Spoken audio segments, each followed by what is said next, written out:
Hi friend, welcome back to my channel. তোমরা সবাই কেমন আছো? আশা করি সকলেই ভালো আছো। আর দেখো, এই যে গরম পড়ছে, এই গরমে সবারই একটু মনটা দই দই করছে।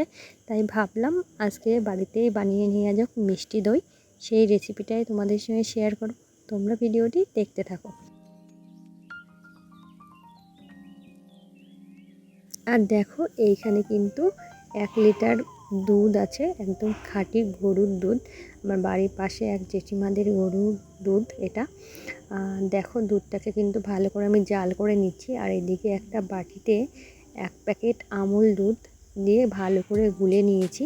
আর তোমরা কিন্তু এইভাবে যদি তোমরা মিষ্টি দই বাড়িতে বানাও, একদম কিন্তু পারফেক্ট হবে আর এত দারুণ জমবে, সেটা তোমরা দেখলে বানালেই দেখতে পাবে। আর এইদিকে দেখো, একটা কড়াইতে আমি কিন্তু চিনিকে ক্যারামেল করে নিচ্ছি।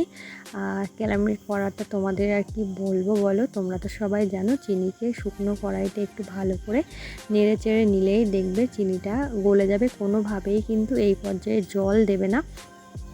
চিনিটা ভালো করে গলে আসলে যতটা কালার তোমরা চাইছো, একটু লাল লাল হলে, বেশি কিন্তু লাল করবে না, তাহলে কিন্তু দইটা তিতো লাগবে।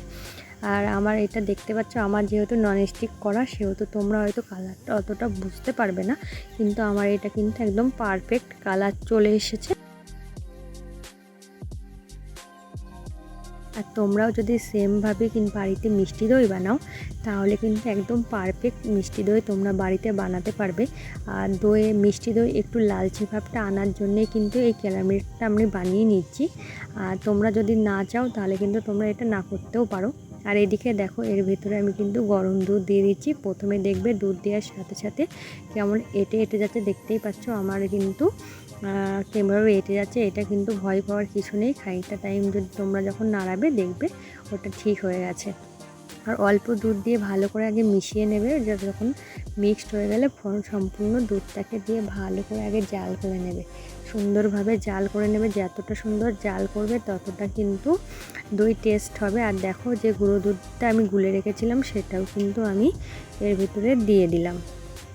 আর এই পর্যায়ে কিন্তু আমি একটু এলাচও দিয়ে দিয়েছি। তোমরা যারা এলাচ পছন্দ করবে না, তারা কিন্তু এলাচটাকে এখানে স্কিপ করতে পারো। আর দেখতেই পাচ্ছ আমার দুধের ঘনত্বটা কতটা হয়েছে। তোমরাও কিন্তু দুধের ঘনত্বটাকে এই পর্যায়ে রাখবে। আর এইদিকে দেখো, আমি কিন্তু দুধটাকে ঠান্ডা করে নিয়েছি। এমনভাবে ঠান্ডা করবে যাতে একটা আঙুল খুব ভালোভাবে দেওয়া যায়। আর এই যে দেখতে পাচ্ছ, আমি কিন্তু বীজ হিসাবে টক দই নিয়েছিলাম। আর টক দইটা কিন্তু জলটা ঝরিয়ে রাখবে।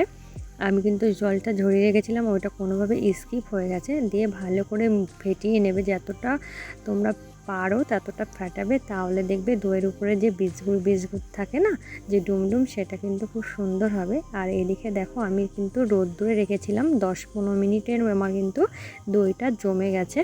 আর দইটা কিন্তু খেতেও খুব সুন্দর হয়েছিল।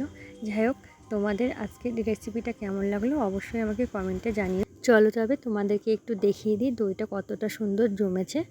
আর তোমরা দেখলেই কিন্তু বুঝতে পারবে দইটা কতটা পারফেক্ট হয়েছে।